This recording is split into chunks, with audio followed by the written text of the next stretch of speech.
Hello friends, welcome to Target RBI YouTube channel. I am सुशील रगड़े, ex manager reserve Bank of India.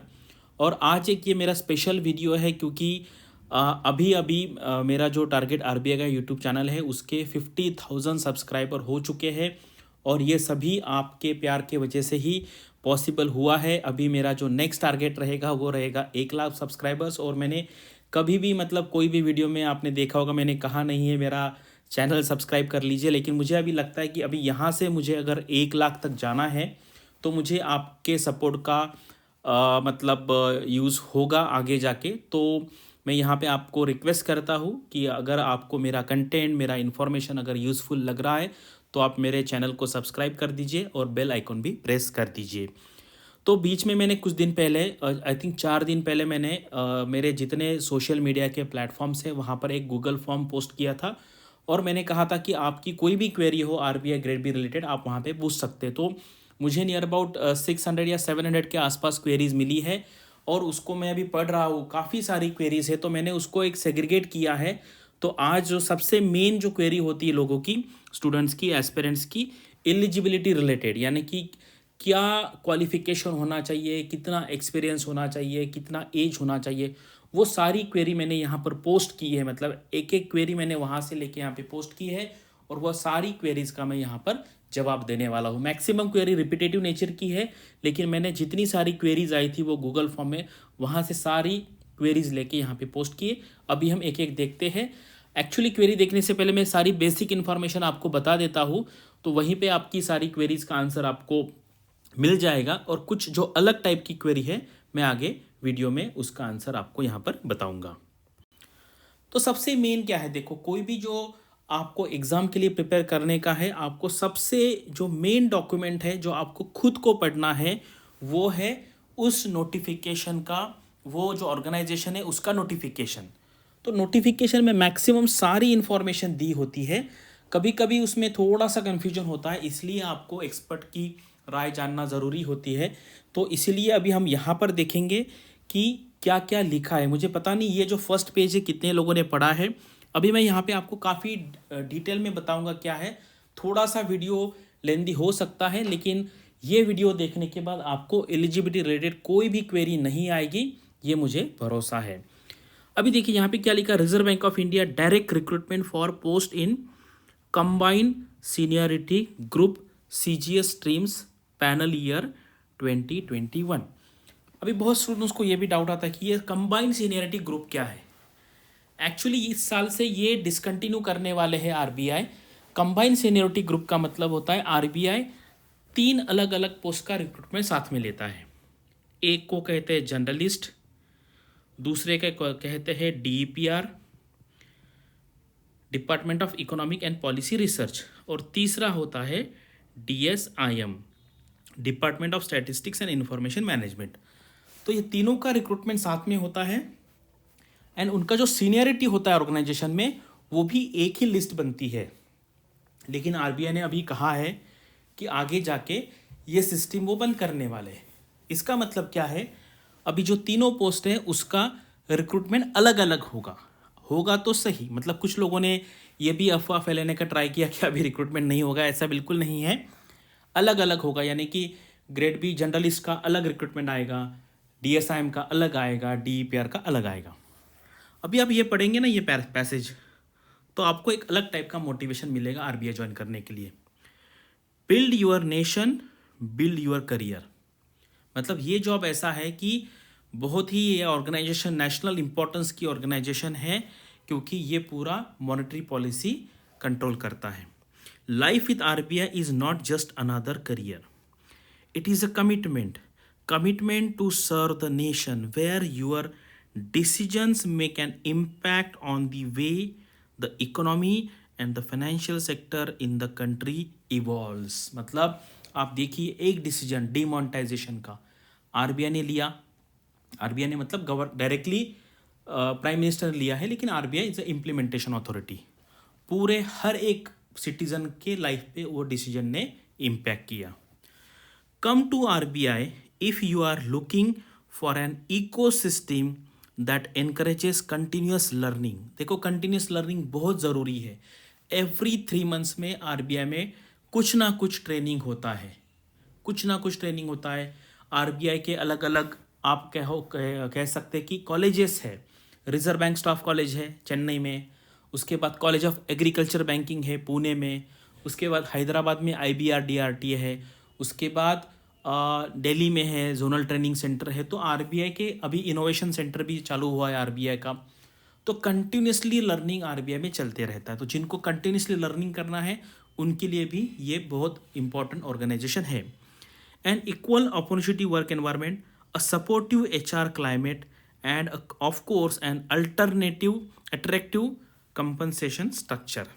ठीक है, मतलब attractive compensation structure ये आप सबको पता है, और ये देख के बहुत सारे लोग यहाँ पर अट्रैक्ट होते हैं। मतलब देखो इन्होंने भी क्या है, आपको इंटरव्यू में भी अगर देखेंगे ना, मैं हर बार लोगों को कहता हूँ कि स्टूडेंट्स को कहता हूँ कि जो पैसे वाली बात है वो आपको सबसे एंड में कहना है। अगर ये पहले से स्टेटमेंट डाल देते ये तो उसका हम कहते कि वो अच्छा नहीं लगता है। ठीक है, तो आपको भी इंटरव्यू में अगर पूछेंगे तो यही आपको बताना है, और आप कहेंगे कि ये नोटिफिकेशन में ही लिखा है, तो ये आप बताएंगे इसमें कि एक एक पॉइंट, तो आपको क्रिटिसाइज कोई नहीं कर सकता क्योंकि ये आरबीआई ने खुद लिखा है। ठीक है, we are a full service central bank handling variety of functions. An exciting array of job roles are handled by our officers in RBI grade B depending upon their postings। ठीक है, मतलब RBI का job क्या है, आपको intro में क्या बताना है, ये यहाँ पे क्लियरली दिया है। और आपको ये आप कहेंगे तो आपको कोई क्रिटिसाइज भी नहीं कर सकता क्योंकि आरबीआई ने खुद कहा है उनके नोटिफिकेशन में। ठीक है, तो ये कहने का पर्पज़ ये है कि बहुत जो स्टूडेंट्स से इंटरव्यू के बारे में भी क्वेश्चन आए हैं, तो आपको बिल्कुल डरने का नहीं है। आपके आजू बाजू में बहुत सारे लोग मिलेंगे आपको कि वो कहेंगे आपका गैप है, आरबीआई गैप वाले को लेता नहीं है। मेरे पास, हम हवा में बात नहीं कर रहे, हमारे पास प्रूफ है। मैंने इस पर काफ़ी वीडियो बनाए हैं। 8 साल का गैप है, स्टूडेंट का सिलेक्शन हुआ है। 6 साल का गैप है, 5 साल का गैप है। बिल्कुल ही लेना देना नहीं है आपके गैप का। आपको बस बताना है वो गैप किस लिए आया है, मतलब डिप्लोमेटिकली नहीं बताना है, जेन्युइनली बताना है। कोई 8 साल गैप यानी कि कोई घर पे नहीं बैठा है, कुछ ना कुछ तो कर रहा होगा, आपको वो उनको बताना है वहाँ पर। उससे इंपॉर्टेंट ये है कि आप क्वेश्चन के आंसर कैसे देते हैं। मुझे बताओ, मान लो किसी का 10 साल का गैप है थियोरेटिकली, और उसने सारे क्वेश्चन का बहुत ज़बरदस्त आंसर दिया है, तो उसको वो निकाल देंगे गैप की वजह से? वो नहीं है। क्या है ना, ये लोग आपके आजू बाजू मैंने बहुत सारे लोग देखे कि निगेटिव माइंड वाले लोग इतने सारे भरे हुए हैं, वो लोगों को बताते आप प्रिपरेशन मत कीजिए। 2019 में जब एग्ज़ाम हुआ था तब मुझे 60 to 70 लोग मिले थे कि सर मैं अभी आरबीआई का प्रिपरेशन नहीं करूँगा, मुझे बहुत कम मार्क मिले। ठीक है, उसमें से 10 लोगों ने नहीं किया, 50 लोगों ने किया, उसमें से 30 लोगों का सिलेक्शन हो गया। अभी जिस बार उनका सिलेक्शन हुआ उस बार वो नहीं कह रहे कि हम पे अन्याय हो गया। उसमें से कुछ लोग ऐसे कि जिनको 20-22 मार्क मिले लेकिन सिलेक्शन हो गया। फाइनल क्या है, सिलेक्शन इंपॉर्टेंट है।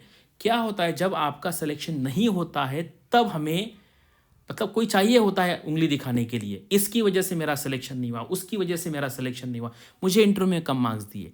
देखो उनकी जितनी वैकेंसी उनको तो भरनी ही भरनी है। ठीक है, इसलिए आप ये निगेटिव माइंड वाले लोग हैं उनसे बाहर रहिए। तो इस रिलेटेड भी कुछ क्वेश्चन थे, इसलिए मैंने उसका जवाब डिटेल में दिया है। आपको बिल्कुल ही नहीं सोचना है, गैप से फ़र्क नहीं पड़ेगा। ठीक है, इंटरव्यू में मार्क्स कम नहीं देते हैं, परफॉर्मेंस नहीं किया होगा तो उनकी, मुझे बताओ, उनका कोई आपसे पर्सनल दुश्मनी है क्या? नहीं है। तो उनको अच्छे अच्छे लोग सेलेक्ट करने हैं। ठीक है, और मैंने ऐसे भी लोग देखे हैं कि जिसको पहली बार 42 मार्क्स मिले, सेकंड टाइम 12 मार्क मिले। तो ऐसा थोड़ी हो गया कि ये आदमी गलत हो गया, उस दिन उसको कुछ क्वेश्चन के आंसर नहीं आए होंगे इसलिए मार्क्स नहीं मिले।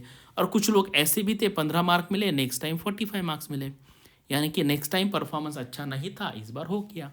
तो वो बात बिल्कुल ही दिमाग से आपको निकाल देना है कि इंटरव्यू में आरबीआई कम मार्क देते हैं, वहाँ पर 5 लोगों का कमिटी है। मुझे लगता है 90 to 95% जस्टिस होता है, कभी कभी इनजस्टिस तो कोई भी सिस्टम में होता ही है। तो वो 5% की वजह से आप प्रिपरेशन करना छोड़ नहीं देते। ठीक है, तो ये बात यहाँ पे जानना बहुत ज़रूरी है। अभी ये लास्ट ईयर का रिक्रूटमेंट है। ठीक है, तो मैंने जो आपको कहा था ना CSG कंबाइंड सीनियरिटी ग्रुप, वो ये है, ये तीनों पोस्ट साथ में आती तो उसको कंबाइंड सीनियरिटी ग्रुप कहते हैं। ठीक है, बस ये लास्ट ईयर का रिक्रूटमेंट है। तो ये मैंने आपको बता दिया कि CSG का क्या होता है, कंबाइंड रिक्रूटमेंट है, अभी अलग अलग रिक्रूटमेंट यहाँ पर होगा। चलो ये चालू करने से पहले हम देख लेते हैं कि हमारा लास्ट ईयर का ये रिजल्ट है। Total 116 students out of 257 select हुए थे और ये हमारा जेन्युइन रिजल्ट है। टाइम्स ऑफ इंडिया के फ्रंट पेज पे ये छपा हुआ था। और यहाँ पे ये भी एक बताने का पर्पस है कि ये जो फैकल्टीज़ है आपको कहीं पर भी नहीं मिलेगी, कहीं पर भी नहीं मिलेगी। मतलब आप देखिए 6 CGM है हमारे पे, नाबार्ड के CGM, ये RBI के CGM, ये भी RBI के CGM, ये RBI के CGM, ये GM SBI की GM मैडम, मैं खुद मैनेजर था RBI में, CP जोशी AGM थे।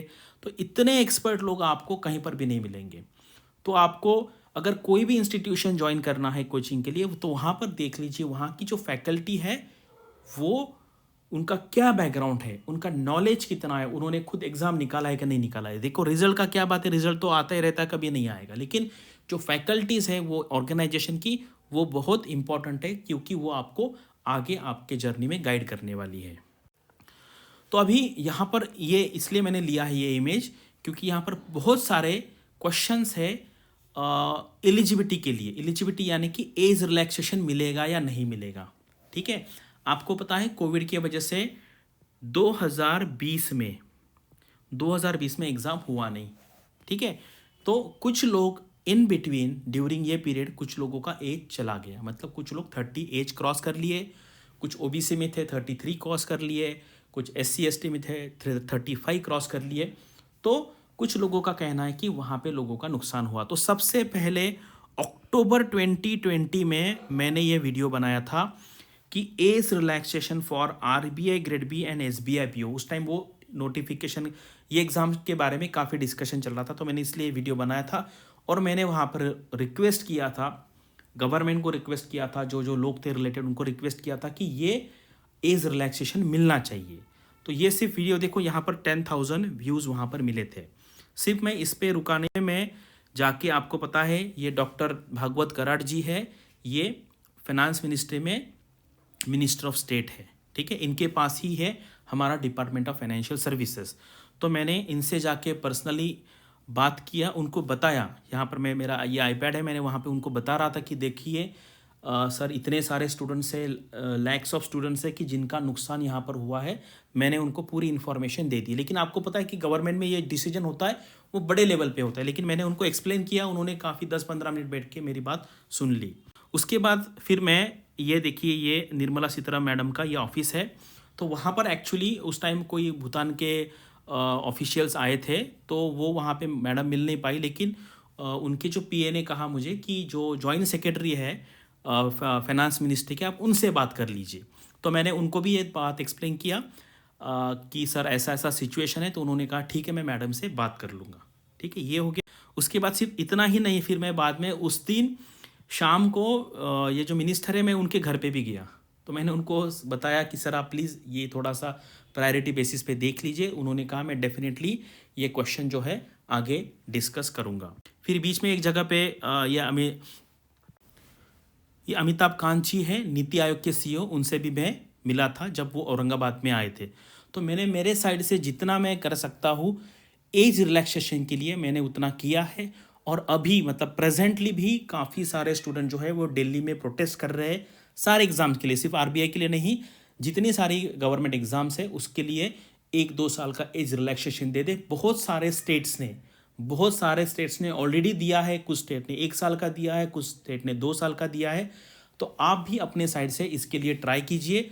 तो यहाँ पर देखिए मेरे साइड से जितना हो सकता है मैंने किया है। तो आप भी इंडिविजुअल लेवल पे ट्विटर पे कैंपेन कीजिए, या आप में से जो स्टूडेंट्स UP साइड में रहते हैं वहाँ पे आपको पता है इलेक्शन है, तो वहाँ पर जितने भी गवर्नमेंट के साइड से अपोजिशन पार्टी के जो MPs है या MLAs है, आप उनसे बात कीजिए, उनको बताएं कि सर ये इशू बहुत इंपॉर्टेंट है और ये अगर आप इशू रेज करेंगे तो आपको पॉलिटिक्स में भी इसका फ़ायदा होगा।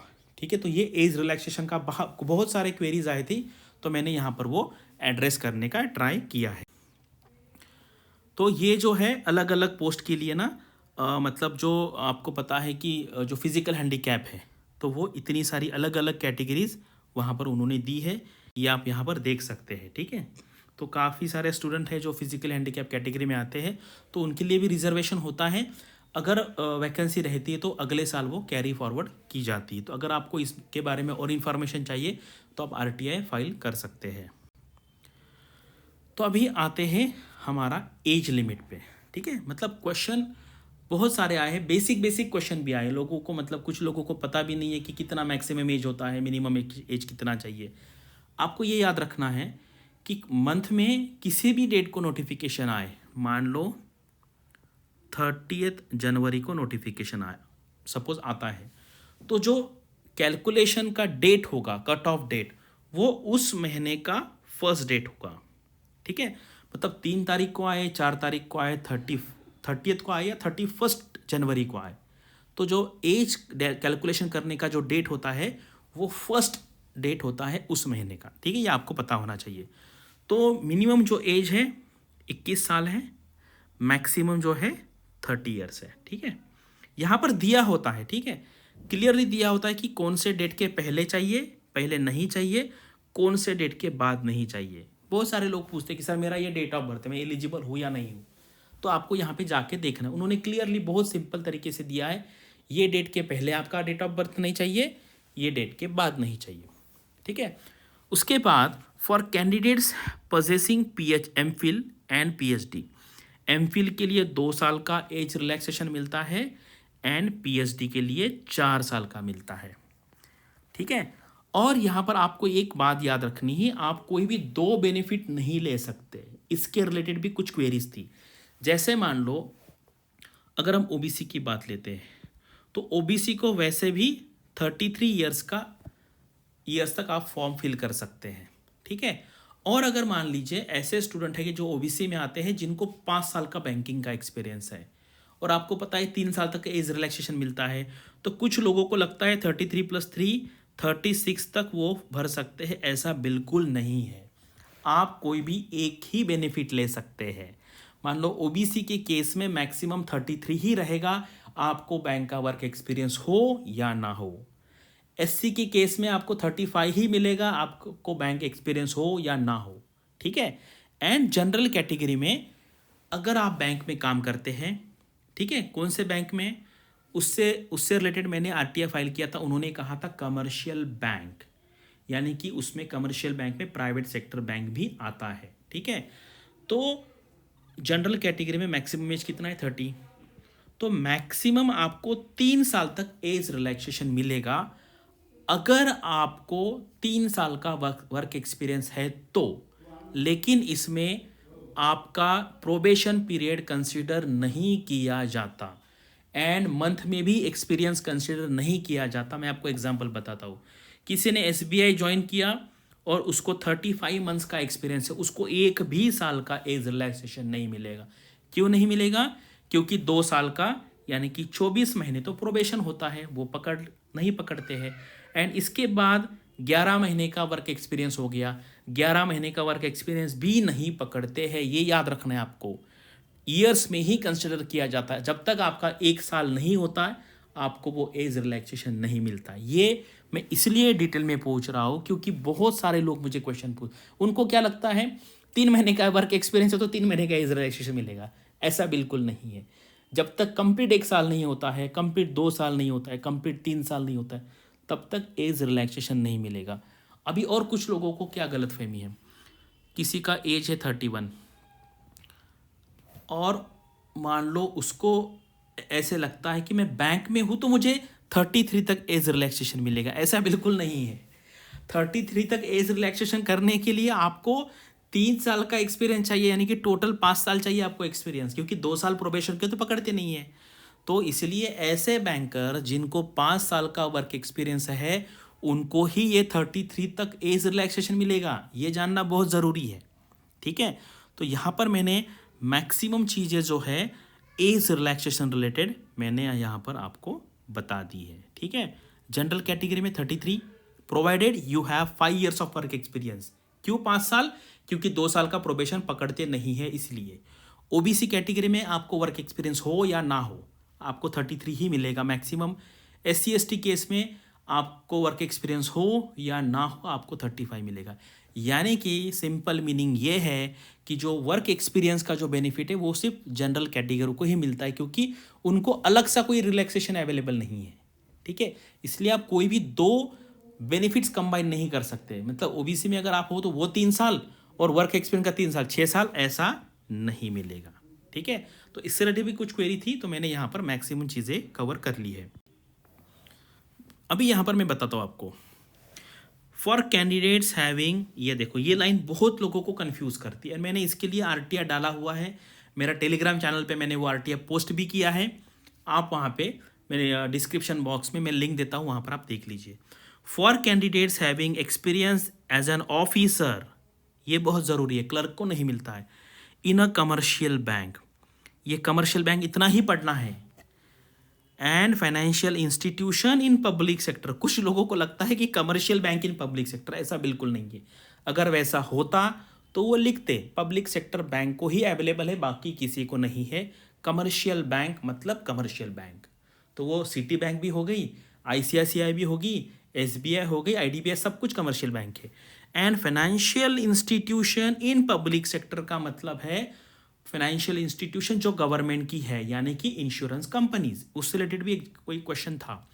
एलआईसी का, एलआईसी में आप काम करते हैं तो आपको वर्क एक्सपीरियंस मिलेगा। आपको अगर उतना एक्सपीरियंस है तो, कुछ लोगों को ऐसे लगता है कि मैंने एलआईसी में अभी लग गया तो मुझे 33 मिलेगा, ऐसा नहीं है। Provided you have 5 years of work experience. GIC को मिलेगा, उसके बाद जनरल इंश्योरेंस कंपनीज को है, न्यू इंडिया को है, सबको मिलेगा। फाइनेंशियल इंस्टीट्यूशन पब्लिक सेक्टर में होनी चाहिए, ऐसा। ठीक है, बस ये है। अभी कुछ क्वेरीज थी आरबीआई रिलेटेड। देखो कम से कम 4 क्वेरीज थी आरबीआई असिस्टेंट की, जिन्होंने मुझे पूछा है कि सर आरबीआई असिस्टेंट को क्या बेनिफिट मिलता है। आरबीआई असिस्टेंट को बस एक ही बेनिफिट है, उनको एज लिमिट नहीं है, 50 साल का भी दे सकता है। अटेम्प्ट का लिमिट है क्या? Yes. If you are from general category आपको 6 अटेम्प्ट मिलेगा। बाकी ओबीसी एससी एसटी के लिए जितना बेनिफिट मिलता है उतना, अलग से कोई बेनिफिट नहीं मिलेगा। आरबीआई असिस्टेंट होने का बस एक ही बेनिफिट है, उनको एज लिमिट का कोई मतलब रिस्ट्रिक्शन नहीं है। 50 साल वाला आरबीआई असिस्टेंट भी आरबीआई ग्रेड बी का एग्ज़ाम दे सकता है। ठीक है, तो ये यहाँ पर पूरा क्लियर हो गया है। इतना कहने के बाद भी अगर आपको क्वेरी है तो आप डिस्क्रिप्शन बॉक्स में पूछिए, लेकिन मैंने मैक्सिमम क्वेरीज यहाँ पर सॉल्व कर दी। उसके बाद यहाँ पर देखिए, बहुत सारे लोग, मुझे बताओ यहाँ पर और लिखा है कि नहीं, और यहाँ पर क्या लिखा है और, तो लोग मुझे समझ में नहीं आता क्यों पूछते हैं इतना कि सर मुझे पोस्ट ग्रेजुएशन में 55% है लेकिन ग्रेजुएशन में नहीं है, तो मैं एलिजिबल हूँ क्या? क्लियरली लिखा है ग्रेजुएशन में 60% और का मतलब है ये नहीं तो ये। ठीक है, तो ये बिल्कुल ही किसी को टेंशन मतलब क्वेश्चन नहीं आना चाहिए। और का मतलब और ही होता है, क्लियरली लिखा है और। ठीक है, तो वैसा बिल्कुल मत पूछिए, ये बोथ नहीं है, एंड नहीं है। ठीक है, और अभी बहुत सारे लोग ऐसे हैं कि जो पूछ रहे कि सर पहले 10वीं में था 60% का, 12th में था, अभी आएगा कि नहीं आएगा। देखो आगे क्या होगा ये किसी को पता नहीं। ठीक है, ये किसी को पता नहीं आगे क्या होगा। मतलब मुझे बताओ ये क्वेश्चन पूछने में क्या मीनिंग है? सर आगे जाके आरबीआई सिर्फ सीए लोगों के लिए होगा क्या? सर आरबीआई आगे जाके सिर्फ एमबीए फाइनेंस के लिए, ये पूछने क्यों अननेसेसरी पूछेंगे? और मैं आपको आरबीआई का एक लॉजिक बता देता हूँ। आरबीआई क्या करता है, हर 5 साल में पैटर्न चेंज करता है, हर 5 साल में। 2015 में किया था, ठीक है, उसके बाद 2020 में करने वाले थे, लेकिन उस टाइम कोविड आ गया तो 2021 में कर लिया। अभी मुझे लगता है ये 5 साल के लिए रहेगा। ठीक है, लेकिन चेंज करेंगे तो हम कोर्ट में जा सकते कि नहीं जा सकते? लेकिन वो सोच के हम क्यों टेंशन ले कि आगे जाके ये ऐसा करेंगे क्या, आगे जाके वो ऐसा करेंगे क्या? अभी जो है इसके बेसिस पे आप पढ़ाई कर, तो इस तरीके से आप पढ़ाई नहीं कर पाएंगे। आपको एवरी टाइम लगेगा सर फिर ये ऐसा करेंगे तो क्या होगा, वैसा करेंगे तो क्या होगा। ये बिल्कुल नहीं, बहुत क्लियरली दिया हुआ है। ठीक है, और यहाँ पर क्या है, हाँ ठीक है, यहाँ पर कोई मतलब गैप के बारे में कुछ नहीं बोला है। कुछ लोग कहते कि सर मेरा बैक रह गया था, ठीक है, यानी कि कोई सेमेस्टर में फेल हो गया, तो उसको आरबीआई को कोई लेना देना नहीं है। और यहाँ पर in aggregate of all years and semester, aggregate का मतलब क्या होता है? यहाँ पर ऐसा लिखा है क्या कि आपको एवरी सेमिस्टर में 60% चाहिए, एवरी ईयर में 60% चाहिए। एंड परसेंटेज का एवरेज नहीं होता है, एक क्वेरी उससे रिलेटेड है, मार्क्स का एवरेज होता है। बहुत सिंपल, आपको क्या करना है। और कुछ यूनिवर्सिटीज़ ऐसी जहाँ पे ऑनर्स का सब्जेक्ट होते हैं, आरबीआई को ऑनर्स बिनर्स से कुछ लेना देना नहीं है। आरबीआई को क्या लेना देना है, आपके मार्कशीट में कितने सब्जेक्ट हैं, सबके मार्क्स ऐड करेंगे, x1 plus x2 plus x3, और टोटल कितने में से एग्ज़ाम हुआ उसको 100 से मल्टीप्लाई करेंगे। ठीक है, ये तरीका है क्या करने का, सिंपल। टोटल आपका बैलेंस मार्कशीट कितने मार्क्स का है, सबके मार्क्स करो मान लो 1200, आपको सारे सब्जेक्ट मिला के कितने मार्क्स मिलते हैं, मान लो 720। ठीक है, ये हो गया 60%। बस यही चाहिए आरबीआई को। और आपके ग्रेजुएशन के वर्क मार्कशीट पे कुछ भी लिखा होने दो, फर्स्ट क्लास लिखने दो उनको या डिस्टिंक्शन लिखने दो, आरबीआई को कुछ लेना देने, आरबीआई खुद मार्क्स निकालेगा। ठीक है, इससे भी रिलेटेड क्वेरी था कि सर मेरे मार्कशीट पे तो लिखा है फर्स्ट क्लास, ऐसा नहीं है। आपको क्या करना है, अगर आपका कोर्स 3 साल का है तो सारे मार्क्स ऐड करने हैं, एग्रीगेट निकालना है। अगर आपका कोर्स 4 साल का है तो सारे मार्क्स ऐड करके एग्रीगेट निकालने का है। एक सेमेस्टर में 40%, दूसरे सेमेस्टर में 80% चलेगा, क्या चलेगा। ठीक है, तो इससे कोई फर्क नहीं पड़ने वाला।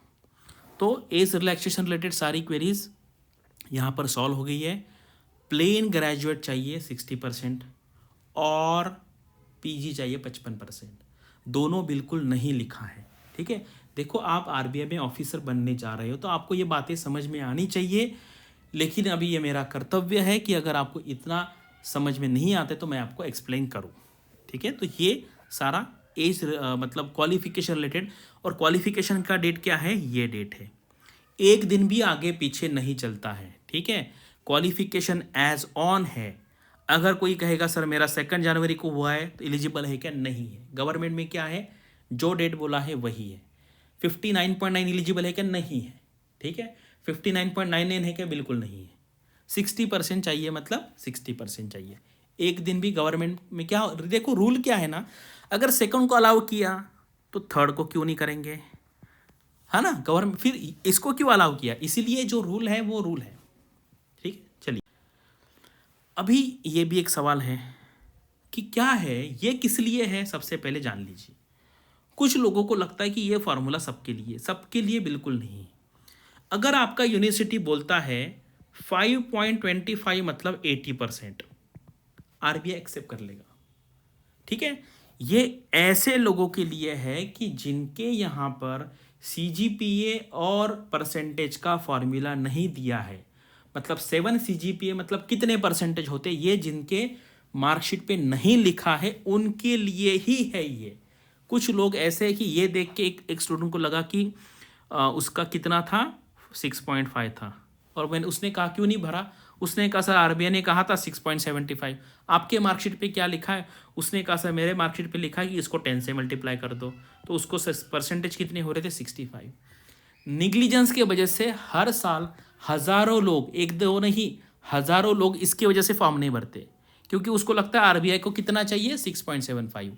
ये ऐसे लोगों के लिए है जिनके मार्कशीट पे, डिग्री पे कन्वर्जन फार्मूला नहीं दिया है, उनके लिए है। अटेम्प्ट कितने हैं, जनरल कैटेगरी के स्टूडेंट्स को अटेम्प्ट्स है 6। ठीक है, उसके बाद SC ST OBC physical handicap EWS, उनके लिए कोई अटेम्प्ट लिमिट नहीं है। ठीक है, कोई अटेम्प्ट लिमिट नहीं है। और बहुत लोग ने ऐसा कुछ लास्ट ईयर हम कहते हैं कि गलत चीज़ें लोगों को बताई कि आपको वर्क एक्सपीरियंस नहीं है, आरबीआई आपको नहीं लेगा। नोटिफिकेशन क्या कहता है, kindly note that bank encourages candidates with no prior work experience to apply. अभी ये देख के कम से कम 100 लोग जिनको वर्क एक्सपीरियंस वो बोलेंगे फॉर्म फिल करने का कोई फ़ायदा ही नहीं है, क्योंकि आरबीआई सिर्फ फ्रेशर को लेना चाहता है। ठीक है, मतलब देखो आपके ये आपके नज़रिए पे डिपेंड है कि आप उसको पॉजिटिव लेना चाहते हो या नेगेटिव। इसका मतलब ये है कि फ्रेशर्स अप्लाई करो। और मैंने जो कहा ना कि हमारे जो 126 स्टूडेंट सेलेक्ट हुए हैं, इनका मैंने पूरा बायोडाटा एनालिसिस किया है, किस टाइप के लोग हैं, सारे टाइप के लोग हैं। 21 साल वाले भी हैं, 35 साल वाले भी हैं, फ्रेशर भी है, 10 साल 8 साल गैप वाले भी है, ठीक है, डिस्टेंस एजुकेशन से किए वाले भी है, सब कुछ लोग, वो उसमें डिस्टेंस वाला रह गया। देखो डिस्टेंस एजुकेशन किया है आपने, बस वो यूनिवर्सिटी जो है, कॉलेज है आपका, ऑथोराइज होना चाहिए, यूजीसी अप्रूव्ड होना चाहिए। बिल्कुल ही प्रॉब्लम नहीं है डिस्टेंस एजुकेशन को, डिस्टेंस एजुकेशन को कोई प्रॉब्लम नहीं है। अगर आपको डाउट है तो इमीडिएटली आरटीआई फाइल कीजिए, ठीक है। कभी भी क्या है ना, क्वेश्चन जैसे मान लो फेसबुक पे, टेलीग्राम पे, ऐसे किसी को नहीं पूछना है जहाँ पर आपको सामने वाला का कुछ पता नहीं है कि उसका क्रेडेंशियल क्या है। जैसे मेरे जैसे कोई ट्यूटर है उनको पूछिए, और किसी पे भरोसा नहीं है तो बहुत अच्छा है, 10 रुपये का फॉर्म कीजिए, आरटीआई फाइल कीजिए। अगर आप में से कोई कहता है कि सर मुझे आरटीआई फाइल करना नहीं आता, तो फिर आपको कुछ नहीं आता। फिर आज के डेट में सब कुछ पता होता है, गूगल पे जाइए, डालिए हाउ टू फाइल आरटीआई, इतने सारे वीडियोस मिलेंगे आपको, हज़ारों वीडियो, जाके देखने का है, फाइल कीजिए, पूछिए कि मैंने ये यूनिवर्सिटी से किया हुआ है कि वेदर आई एम एलिजिबल और नॉट।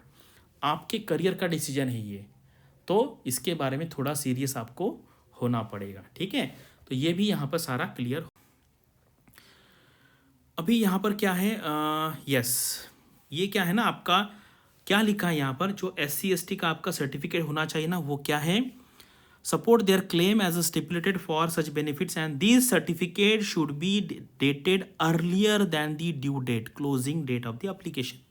तो ये भी बहुत लोगों को क्वेरी होती है। तो आपका जो सर्टिफिकेट है क्लोजिंग डेट के पहले आना चाहिए, ठीक है। ये बात समझ में आ गई। जो जो अलग अलग कैटेगरी में आते हैं उनका सर्टिफिकेट ये डेट के पहले आना चाहिए। तो जो जिन्होंने अभी बहुत लोग पूछते हैं कि सर मैं EWS से भरूँ या ना भरूँ, बहुत सिंपल बात है, गवर्नमेंट ऑफिस में जाइए, आपके डॉक्यूमेंट सबमिट कीजिए, अगर उन्होंने आपको EWS सर्टिफिकेट दे दिया तो आप भर दीजिए। आपको सोचने का नहीं है आगे जाके कि वो मुझसे क्या करेंगे। वो जो सामने वाला गवर्नमेंट ऑफिसर है वो अगर आपको गवर्नमेंट EWS सर्टिफिकेट इशू करता है, मतलब फाइनल, अगर कुछ प्रॉब्लम होता है तो उसका जॉब डेंजर में है, आपका नहीं, ठीक है। और आपको क्या करना है, जेन्युइन सर्टिफिकेट देना है। तो ये आपको बिल्कुल नहीं सोचना है मेरा इनकम इतना है, मेरा इनकम उतना है। आपको सारे डॉक्यूमेंट लेके जाने हैं, सब कुछ सबमिट करना है। वो सामने वाला गवर्नमेंट ऑफिसर डिसाइड करेगा कि आप EWS में आते हो या नहीं आते हो। वो बोलता है आते हो तो आप EWS में है, अगर वो बोलता है नहीं आते तो नहीं है। ये आपको डिसीजन नहीं लेना है क्योंकि आपको नहीं पता है, ठीक है। वहाँ पे जाके आपको इंक्वायरी करना है और जल्द से जल्द कर दीजिए। और यहाँ पर यह है, अभी देखिए OBC के बारे में क्या लिखा है, candidates belonging to OBC category should have OBC certificate issued on or after 1 January 2020, ठीक है। मतलब आप पिछले स्लाइड में हमने क्या देखा, कौन से डेट के पहले वाला चाहिए, यहाँ पर क्या लिखा है, कौन से डेट के बाद वाला चाहिए, बहुत क्लियरली लिखा है। तो अगर आप नोटिफिकेशन पढ़ेंगे ना तो आपको बहुत इजीली समझ में आ जाएगा। ऐसे ही नोटिफिकेशन में दिया होता है, लेकिन मैं आज सबको कहता हूँ कि जो जनरल कैटेगरी में हैं आप ट्राई कीजिए, गवर्नमेंट ऑफिस में जाइए, सारे डॉक्यूमेंट मतलब ऑनेस्टली सबमिट कीजिए एंड देखिए आपको मिलता है नहीं मिलता है। अगर मिलता है तो आप EWS में अप्लाई कीजिए, क्योंकि EWS का कट ऑफ आजकल बहुत कम जा रहा है। अगर बेनिफिट मिलता है तो लीजिए। तो देखो ये सारा हमने मैक्सिमम जो डाउट्स हैं वो यहाँ पर हमने क्लियर कर दिए हैं। अभी मैं आपको सारी क्वेरीज दिखा देता हूँ, जितनी क्वेरीज आई थी सबका मैंने स्क्रीनशॉट लेके यहाँ पे डाला हुआ है। अगर कुछ का आंसर वहाँ पर नहीं दिया मैंने अब तक तो मैं वहाँ पे आपको दे दूँगा। तो ये देखो एजुकेशन एलिजिबिलिटी हो गई। अभी यहाँ पे ये जो येलो में दिया ना मैंने, इसका आंसर दे देता हूँ मैं। इन्होंने क्या लिखा है, सर मुझे हियरिंग डिसेबिलिटी है और अभी हियरिंग एड यूज़ कर रहा हूँ, क्या मुझे इस एग्ज़ाम के लिए तैयारी करनी चाहिए सर? अभी वर्तमान में मध्य प्रदेश स्टेट गवर्नमेंट में कार्यरत हूँ। अभी देखिए आप अगर MP के मध्य प्रदेश के स्टेट गवर्नमेंट में काम कर रहे हैं तो आप कहीं पे भी काम कर सकते हैं, ठीक है। तो आपको बिल्कुल टेंशन नहीं है। If you are working in any organisation at present then you can work at any other organisation except जहाँ पे जो फिजिकल जैसे आर्मी मिलिट्री होता है इस टाइप का, तो ठीक है। अगर आप जिस कैटेगरी के अंदर आते हैं फिजिकल हैंडीकैप के, अगर उसका वैकेंसी नोटिफिकेशन में आया है तो आपको फॉर्म फिल करना है, और नहीं भी आया है तो भी फिल कर दीजिए, कभी कभी बाद में ऐड हो जाता है। और अगर आप अच्छा प्रिपरेशन करेंगे तो कुछ लोग जनरल कैटेगरी में भी पास होते हैं, अगर आप उनका जो क्राइटेरिया है एज वाला आप सेटिस्फाई करते हो तो, ठीक है। तो मैक्सिमम यहाँ पर जो मैंने रेड में किया वो ऑलरेडी मैंने आंसर किया है। Is there any chance of upper age relaxation, तो मैंने स्टार्टिंग में ही बता दिया है, मेरे तरफ से जितना मैं कर सकता था मैंने किया है। अभी आप भी अपने साइड से कीजिए, जो लोगों का एज 24-25 है वो भी थोड़ा सा ट्राई कीजिए, क्योंकि आगे जाके इसका फ़ायदा आपको भी हो सकता है। ठीक है, गैपिंग ऑफ ईयर्स बिल्कुल नहीं, बिल्कुल टेंशन नहीं लेने का आपको। 300 मार्क का आपका फेज़ 2 है, एंड आपका गैप कितना भी होने दीजिए, आपके आंसर्स अगर अप टू डेट रहेंगे तो वो बिल्कुल ही आपको रिजेक्ट नहीं कर सकते हैं। उनको ब्रिलियंट लोग चाहिए। उन्होंने कहा है ना 30 एज तक चलेगा, तो वो आपको गैप की रीज़न की वजह से आपको रिजेक्ट नहीं कर सकते। ठीक है, और मैंने विथ प्रूफ दिखाया हुआ है, मेरे पास कम से कम 5 से 8 साल के एज गैप वाले 10 या 15 लोगों का मेरे पास बायोडाटा है, उनका सिलेक्शन हो चुका है, तो आपका भी हो सकता है। ये देखिए, if person clears RBI assistant after that he और she will be able to RBI grade B in current month, और नहीं, ऐसा कुछ नहीं है। आप नेक्स्ट डे भी आरबीआई का एग्ज़ाम दे सकते हैं, ऐसा बिल्कुल नहीं कि आपको वेट करना पड़ेगा। ठीक है, तो ये मैंने अलग कलर में इसलिए लिया है क्योंकि ये पहले मैंने कवर नहीं किया था। और ये बाद में फिर से यही वही सवाल है। ये रेड वाला है मैंने क्लियर किया है, ये ब्लू में ऐसा मैंने मतलब मैंने सेग्रीगेट करने के लिए कलर दिया है उसको कि ये एज रिलैक्सेशन रिलेटेड क्वेरीज है। ठीक है, तो एज रिलैक्सेशन आज के डेट में नहीं है, अभी हम होप करते हैं, अभी यूपी का इलेक्शन है तो देखते हैं, थोड़ा सा मुझे चांस लग रहा है क्योंकि काफ़ी अच्छा प्रोटेस्ट दिल्ली में चल रहा है। अगर आप कुछ तरीके से उनको हेल्प करना चाहते हो, जैसे ट्विटर कैंपेन में पार्टिसिपेट कीजिए, सोशल मीडिया पे लिखिए, आपके यहाँ पे एमपी एमएलए को बोलिए, तो कुछ आगे हो सकता है, क्योंकि बहुत सारे स्टेट गवर्नमेंट ने ऐसा स्टेप लिया है। How difficult is the medical examination. ठीक है, तो मेडिकल एग्जामिनेशन में बिल्कुल मेजर प्रॉब्लम, अगर आप सबसे इसके लिए क्या कर लीजिए, आप बहुत सिंपल है, तो आप क्या कीजिए, बहुत सारे ऐसे डॉक्टर्स होते हैं ना जो अलग अलग ऑर्गेनाइजेशन के पैनल्स पे होते हैं, और उनका प्राइवेट हॉस्पिटल भी चलता रहता है या प्रैक्टिस करते रहते हैं। जैसे कोई एसबीआई के पैनल पे है या एलआईसी के पैनल पे है, अलग अलग बैंक के पैनल पे, आप वहाँ पे जाके चेक करवाइए।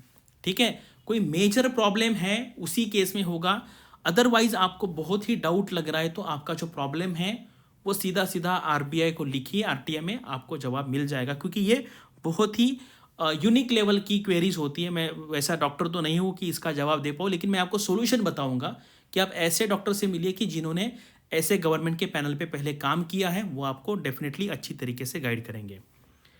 अब ये क्वेरी देखते हैं हम। After getting selected is there any problem for a candidate with specs power. देखो, मेरा खुद का पावर 6 था उस टाइम पे और मुझे कुछ प्रॉब्लम नहीं हुआ था। ठीक है, तो मैं आपका मेरा मतलब ये बता देता हूँ। और ये लेसिक सर्जरी है, इससे मुझे पर्टिकुलरली डर लगता था, लेकिन आरबीआई में फ्री होने के बाद भी मैंने नहीं किया, क्योंकि मुझे स्पेक्स का कोई प्रॉब्लम लगा नहीं। और मेरे बैच में काफ़ी सारे लोग थे जिनका नंबर 6, 7, 8 के आसपास था, उनको कोई प्रॉब्लम हुआ नहीं, तो आपको भी नहीं होगा। आपको अभी भी कुछ डाउट है तो आप, सिंपल बात है, मैंने जैसे कहा, जो डॉक्टर पैनल पे काम किया उनसे बात कर लीजिए, या सिंपल टर्म में आरटीए में पूछ लीजिए। गैप का मैंने पहला बता दिया है। देखो सर, मेरे मार्क्स 60% ग्रेजुएशन में नहीं है। देखो, उन्होंने क्लियरली दिया है कि अगर आपका ग्रेजुएशन या पोस्ट ग्रेजुएशन में है तभी आप एलिजिबल होंगे, तो सबसे अच्छा ये है कि आप पीजी कर लो। ठीक है, कुछ लोग ऐसे भी है जिनको पेशेंस है, उन्होंने पीजी करने के बाद भी आगे जाके किया है, और आगे जाके एलिजिबिलिटी चेंज करेंगे नहीं करेंगे ये अभी आगे फ्यूचर वाला कोई नहीं बता सकता, लेकिन मुझे लगता है आरबीआई ने जो 5 साल वाला क्राइटेरिया है वो फॉलो करेंगे। यहाँ पर ये क्वेरीज तो हमने कर ली है। सर, महाराष्ट्र में पेंडेमिक की वजह से, और मैंने पहले ही बता दिया कि कुछ स्टेट्स ने एज रिलैक्सेशन दिया है, देखते हैं सेंट्रल गवर्नमेंट क्या करता है। एज रिलैक्सेशन का हमने कवर किया है। अब ये देखिए, ये क्वेश्चन क्या है, ये यूनिक क्वेश्चन इसलिए मैंने थोड़ा सा उसको येलो में मार्क किया है। I am qualified chartered accountant, will there be any added advantage to join RBI grade B like faster promotion और increments basis of professional education. देखो, उन्होंने जो वो लिखा है कि 4 एडिशनल इंक्रीमेंट मिलते हैं, अभी तक मेरे जानकारी में किसी को नहीं मिला है। ठीक है, वहाँ पे वो लिखते हैं कि आपको कुछ एडिशनल इंक्रीमेंट चाहिए क्या, लोग लिखते हैं 1, 2, 3, 4, लेकिन वो किसी को देते नहीं है। लेकिन डेफिनेटली आपको, आप सीए हो तो आप अच्छा परफॉर्म कर सकते हो, क्योंकि जब मैं आरबीआई में मैनेजर था तो मैंने काफ़ी बैंकों का इंस्पेक्शन किया था। तो इंस्पेक्शन कैसे करते हैं, जो स्टैट्यूटरी ऑडिट होता है, जो सीए करते हैं, उसको मुझे चेक करना होता था। तो मेरा सीए लेवल का तो मेरा नॉलेज नहीं था, लेकिन मैं पढ़ाई करके मैं एनालाइज कर लेता था, कुछ कुछ चीज़ें मैं ढूंढ पाता था उसमें क्या मिस्टेक है। अगर आप सीए है तो आप काफ़ी अच्छी तरीके से फाइनेंस अकाउंटिंग समझ सकते हो, तो डेफिनेटली आपका परफॉर्मेंस बढ़ेगा। और आरबीआई में आपके क्वालिफिकेशन के वजह से आपको प्रमोशन में कोई फ़ायदा नहीं मिलता है। पहला प्रमोशन तो ऑटोमेटिक है, 7 साल बाद सबका प्रमोशन हो जाएगा, कुछ लोगों का 8, कुछ लोगों का 9 भी होता है, परफॉर्मेंस जो रिपोर्ट होता है आपको उसके बेसिस पे। लेकिन उसके बाद फिर जो एजीएम टू डीजीएम है वहाँ पे एग्ज़ाम होता है, तो वहाँ पे आपको पढ़ाई करनी पड़ेगी। तो एज सच वैसा कोई एडेड एडवांटेज नहीं है, लेकिन आप अच्छा काम करोगे तो आपके जो सीनियर्स है तो फिर आप उनको इम्प्रेस कर सकते हैं, उसकी वजह से आपका प्रमोशन थोड़ा सा में पीआर जो होता है परफॉर्मेंस अप्रेजल रिपोर्ट, उसमें आपको अच्छे मार्क्स मिल सकते हैं। अभी ये भी है, यहाँ पे क्या लिखा है कि इंटरव्यू मैंने आपको पहले ही बता दिया है, ठीक है। Not IIT IIM NIT. देखो मेरे बैच में तो एक भी लड़का नहीं था, आईआईटी से ना था, ना आईएम से था, ना एनआईटी से था, उसका कोई बैकग्राउंड। मैं आपको सिंपल बात बताता हूँ। आप देखिए, एक लड़का है इंटरव्यू में बीए वाला है, बीए, ठीक है, और दूसरा है आईआईएमए। तो मुझे बता कौन से स्टूडेंट को ज़्यादा चांस है सेलेक्ट होने का? मुझे लगता है ये नहीं है। क्यों? मैं आपको बताता हूँ। क्योंकि मुझे बताओ, प्रीलिम्स एग्ज़ाम इसने भी पास किया, इसने भी पास किया, ठीक है, मेंस एग्ज़ाम इसने भी पास किया, इसने भी पास किया, और भले ये बीए से है, मतलब कंसिडर किया था बीए अच्छा डिग्री नहीं है, लेकिन इसने इतना अच्छा मेहनत किया, मतलब जो आईआईएम में पढ़ा है, इतना अच्छा 2 साल पढ़ा है, इतने अच्छे प्रोफेसर ने पढ़ा है, उसके साथ ये बच्चा कम्पीट कर रहा है, बीए वाला, ठीक है। उसके बाद इसको जॉब लगेगा तो इसके छोड़ने के चांसेस 0% या निग्लिजिबल है, इसके चांसेस बहुत ज़्यादा, ये छोड़ के चला जाएगा। तो मेरे हिसाब से अगर 2 कैंडिडेट आते हैं, आईआईएम अहमदाबाद और बीए वाला, तो इसका सिलेक्शन ज़्यादा होगा, क्योंकि ये ज़्यादा मेहनती है, उसने उसके साथ कम्पीट करके आया और उसको एक बार जॉब लगने के बाद वो छोड़ेगा नहीं। ये मेरा पर्सनल ओपिनियन है, आप अपना देख लीजिए, ठीक है। तो मुझे लगता है इसका कोई रिलेशन बिल्कुल नहीं है। If you are from IIT Bombay, IIM Ahmedabad, तो आपको उस तरीके के क्वेश्चन के आंसर देने पड़ेंगे। अगर वैसे नहीं होगा तो आपका सिलेक्शन नहीं होगा। इस बार मेरे पहचान के कम से कम 10 लोग, उसमें से आईआईएम अहमदाबाद के भी कुछ लोग, उनका सिलेक्शन नहीं हुआ है फाइनल इंटरव्यू में, और कुछ लोग ऐसे हैं कि जिन्होंने डिस्टेंस एजुकेशन से किया है, उनका सिलेक्शन हुआ है। 3 लोग ऐसे हैं जिनको मैं पर्सनली जानता हूँ, जिन्होंने हिंदी में इंटरव्यू दिया, उनका सिलेक्शन हुआ है, 65 मार्क्स मिले हिंदी में देके। तो ये जो चीज़ है बिल्कुल डरने का नहीं है आपको। 300 मार्क आपके हाथ में है, उसमें अच्छे से अच्छे मार्क्स लाइए। इंटरव्यू भी आपके हाथ में है, अच्छा पढ़ाई करेंगे तो आपको कोई रोक नहीं सकता है। तो बिल्कुल ही ये जो सारा आया है ना, ये कुछ लोगों के वजह से आया कि जिन्होंने थोड़ा सा बहुत सारे लोगों को डीमोटिवेट किया, तो इसकी बिल्कुल चिंता करने की ज़रूरत नहीं है। Will people already working RBI assistant clear RBI grade B exam? Interview rejects. क्यों रिजेक्ट करेंगे? मुझे बता, क्यों रिजेक्ट करेंगे? कौन कहता है इनको रिजेक्ट करेंगे? You are already working in the Reserve Bank of India, मतलब आप उस ऑर्गेनाइजेशन कल्चर को पहले से ही जानते हो, और आपका सिलेक्शन हो या ना हो, आप उसी ऑर्गेनाइजेशन में रहने वाले हो। तो मुझे बताओ, अगर आपने 300 में से अच्छे मार्क्स लाए हैं, आपने इंटरव्यू के आंसर दिए हैं, इसमें मतलब कुछ लोगों को ऐसे लगता है ना, क्योंकि इसमें क्या है, कुछ सालों से इसमें मार्क्स कम इनको इसलिए मिल रहे हैं क्योंकि वो आरबीआई में ऑलरेडी काम कर रहे हैं ना, उससे एक्सपेक्टेशन बहुत बढ़ जाते हैं। तो आपको अच्छी तरीके से प्रिपरेशन करना है। इस साल मेरे पहचान के 5 लोग हैं कि जो आरबीआई में असिस्टेंट थे, आरबीआई ग्रेड भी बन गए, ठीक है। तो बिल्कुल ही किसी को डिसएडवांटेज नहीं है। आरबीआई में अगर आप हो तो आपसे उस लेवल का नॉलेज वो एक्सपेक्ट करते हैं। मुझे बताओ, आरबीआई में हो और आपको पता नहीं एमपीसी में कौन काम कर रहा है, तो फिर आपको क्यों लेंगे? You are working in the Reserve Bank of India, and if you are not able to tell the names of the Monetary Policy Committee members, तो आपको क्यों लेंगे वो? तो इसका मतलब ये है, अगर आप आरबीआई में हो तो आपको बहुत मेहनत करनी पड़ेगी, क्योंकि वो आपसे बहुत ज़्यादा एक्सपेक्ट करते हैं, ठीक है। इसलिए 300 मार्क्स में से अच्छे मार्क्स लाओ, और जो 75 मार्क्स का इंटरव्यू है वहाँ पर इतनी ज़बरदस्त पढ़ाई करनी है आपको, इंटरव्यू प्रिपरेशन करना है, आपका सिलेक्शन हो सकता है। और हमारे पास एग्जाम्पल हैं, हमारे पास ऑलरेडी अभी तक पिछले 10 साल में 100 एग्जाम्पल है कि जो आरबीआई असिस्टेंट के ग्रेड भी बने, ठीक है। देखो, आपको हर टाइप के लोग एग्जाम्पल देंगे। अभी मुझे आपको मोटिवेट करना है, इसलिए मैं पॉजिटिव एग्जाम्पल दे रहा हूँ। कोई आपका निगेटिव मोटिवेट करने के निगेटिव दे सकते हैं। तो अगर किसी को डीमोटिवेट करना है तो मैं क्या कहूँगा, आरबीआई में 99% लोग फेल होते हैं। वो तो कोई भी एग्जाम में फेल होते हैं, 1% लोग सेलेक्ट होते हैं।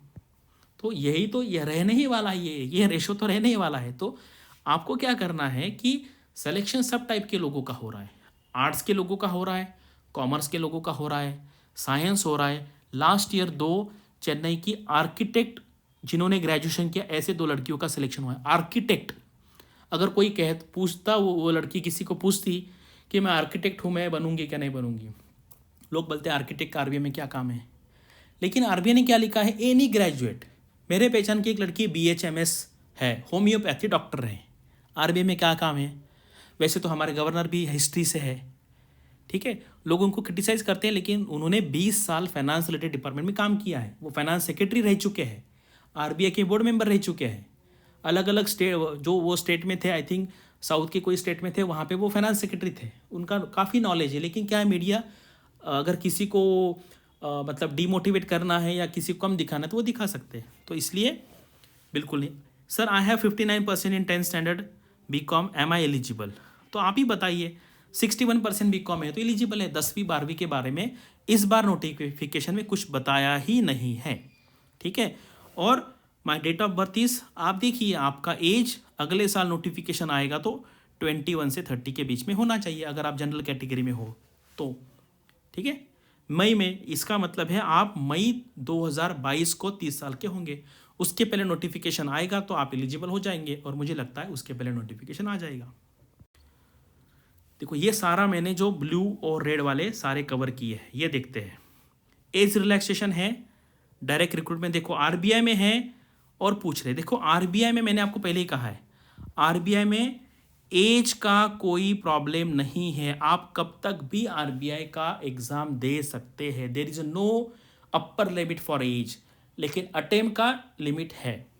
If you are from general category, आप जनरल कैटेगरी में हो तो आपको 6 अटेम्प्ट है, तो आपको वो अच्छी तरीके से यूज़ करना है। मान लो अभी अटेम्प्ट दिया, अगर 2-3 साल लगता है, नहीं प्रिपरेशन है तो चौथे साल दीजिए, क्योंकि आपको एज का कोई रिस्ट्रिक्शन नहीं है, ठीक है। ये भी मैंने पूरा कवर कर लिया है, ये रेड वाला पूरा कर लिया है। सारे क्वेश्चन मैंने यहाँ पर लिए हुए हैं, गैप का बिल्कुल ही टेंशन नहीं लेने का आपको। एज रिलैक्सेशन मैंने पहले ही बता दिया है, आप अपने साइड से भी कुछ ट्राई कीजिए। और ये मैंने बताया था ना, परसेंटेज बोल के मैं कुछ नहीं कर सकता, इसमें आपको मार्क्स निकालना है। जैसे अभी मैं यहाँ पे एक्सप्लेन कर देता हूँ। फर्स्ट सेमेस्टर को 600 मार्क है, सेकंड को 600 है, यहाँ पे 800 है, यहाँ पे 800, यहाँ पे 800, यहाँ पे 800, टोटल कर लीजिए 320 ये हो गए, 320 3200 प्लस ये 1200, ठीक है, 4400। ये नीचे लिखने का है, ऊपर आपको कितने मार्क्स मिले टोटल, सब सब्जेक्ट, ऑल सब्जेक्ट्स, ऑनर्स में हो या ना हो, कुछ नहीं, जितने सारे मार्कशीट में लिखे वो सारे, इसको मल्टीप्लाई कर दो 100 से, ठीक है। इस तरीके से होगा। ये परसेंटेज का एग्रीगेट नहीं निकालना है। कुछ लोग इसको डिवाइड बाय 6 करेंगे, ऐसे नहीं करना है ना, ऐसे नहीं करना है, क्योंकि एग्रीगेट ऑफ मार्क्स है वो, परसेंटेज का एग्रीगेट नहीं है, ठीक है। तो ये सारे जो क्वेरीज है जिसको मैंने रेड में किया है वो मैंने ऑलरेडी जवाब उसमें ये भी दिया है। यहाँ पे क्या पूछा है, देखो 12th स्टैंडर्ड का कुछ लिया दिया नहीं, उन्होंने कुछ बताया नहीं है। और ये एक इन्फॉर्मेशन था, और एक्चुअली मुझे पता, इनसे मेरी बात हो गई है फ़ोन पर, तो ये मुझे लगता है कि ये एलिजिबल है, applied statistics and information other than IIT, ये डेफिनेटली आप एलिजिबल हो। अगर आपको और भी डाउट है तो आप RTI फाइल कर दीजिए। एज रिलैक्सेशन मैंने बता दिया है। सर हिंदी मीडियम स्टूडेंट्स को सेलेक्ट करते हैं, यस करते हैं। ये हमारे 126 स्टूडेंट थे, इसमें से 4 स्टूडेंट है, ठीक है।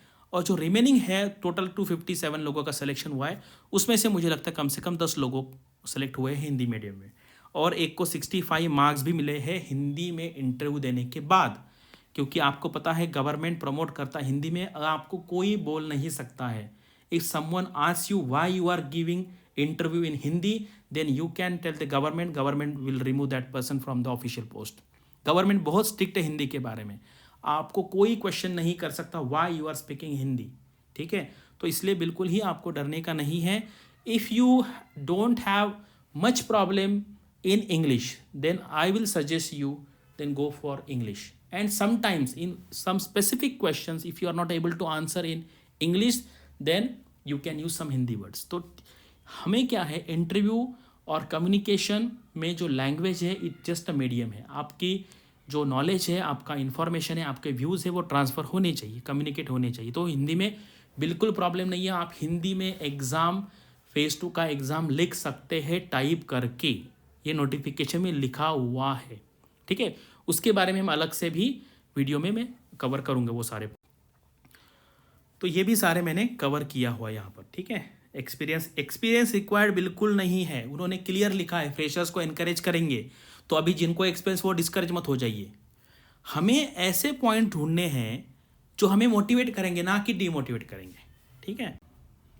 और अभी आपको क्या करना है, देखो ये सारा मैंने बता दिया। If you are eligible then immediately go on this website, यहाँ पर जाइए, प्रीवियस ईयर के क्वेश्चन पेपर देख लीजिए और ये सारे क्वेश्चन पेपर सॉल्व कीजिए, जीए छोड़ के, क्वांट, इंग्लिश, रीजनिंग, ठीक है। अच्छे तरीके से सॉल्व कीजिए। एग्ज़ाम जल्दी ही होगा, अभी मुझे एग्ज़ाम का डेट कुछ भी पता नहीं है, जैसे मुझे पता चल जाएगा मैं आपको बताऊंगा। और अभी आज ही हमें एग्ज़ाम भी को 5 साल हुए हैं, तो ये खुशी में हम आप सबको हमारे जितने सारे कोर्सेस है, इंडिविजुअल जो कोर्सेस है उस पर 40% डिस्काउंट दे रहे हैं। अगर आप कॉम्बो कोर्स लेंगे, जैसे मान लो अभी सेबी का एग्ज़ाम डेट तो मैंने आपको पहले ही बता दिया, 20 फरवरी को उसका एग्ज़ाम होने वाला है। अगर आपको सेबी और आरबीआई के साथ में तैयारी करनी है तो उसका कॉम्बो कोर्स लेंगे तो आपको 45% यहाँ पर डिस्काउंट मिल जाएगा। तो सारी क्वेरीज़ को मुझे एड्रेस करना था, इसलिए ये वीडियो बहुत डिटेल हो गया, लेकिन मुझे नहीं लगता इतना बताने के बाद आपकी कोई क्वेरी रहेगी होगी। लेकिन अगर आपको और भी डाउट है तो आप कमेंट्स में पूछिए, मैं आपको बता दूंगा। Thanks for watching this video and all the best for your studies and upcoming examinations.